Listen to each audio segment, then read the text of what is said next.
how to maintain my relationship and my relations. It is really a big crisis of a life. મારે મારા સંબંધોને કેવી રીતે જાળવવા, એમાં કેવી રીતે વર્તવું, એ સૌથી કટોકટી ભરેલી સ્થિતિ છે. કેમ કે કોઈ સંબંધ સ્થિર નથી, લાંબા ગાળાના નથી, ભરોસા પાત્ર નથી. તો આ સ્થિતિ તો છે જ. અને માણસ સમાજમાં સંબંધ શૂન્યતા સાથે ઝીરો રિલેશનશીપમાં તો જીવી શકવાનું નથી. એટલી શક્તિ તો આપણી છે નહીં કે આપણે દુનિયાભરના સંબંધો કાપીને, એનાથી જુદા પડીને માત્ર મારી સાથે જ મારો સંબંધ હોય એવી સ્થિતિ પેદા કરી લઈએ. એટલા શક્તિશાળી તો આપણે છીએ નહીં. તો વાસ્તવિકતા એ છે કે સંબંધો તો જોઈશે જ. તો સંબંધોનો તો પાયો જ સ્વાર્થ છે.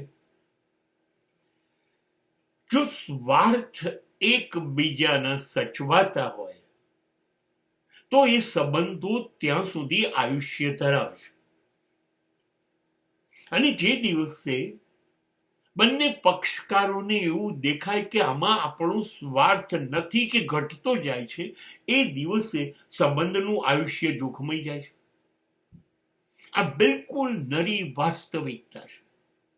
સમાજ તો હવે યુઝ એન્ડ થ્રો, ઉપયોગમાં આવે છે તો રાખો નહીતર ફેંકી દો સુધી પહોંચી ગયો છે. આમાંથી, આ સંબંધમાંથી શું મળે એમ છે એની ગણતરી ચાલે છે. ને એ ગણતરી જો નિષ્ફળ જાય તો સંબંધનું આયુષ્ય સમાપ્ત.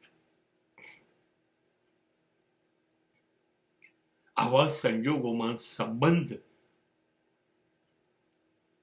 માટે વાસ્તવિકતા એ છે તમે કેટલું સહન કરી શકો છો,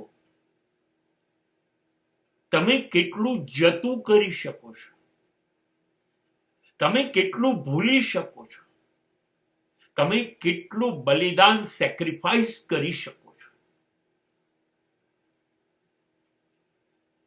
આ જ્યારે એનું પ્રમાણ તમારી ઉપર છે એ નક્કી કરશો ત્યારે તમારા સંબંધો સચવાશે. At that time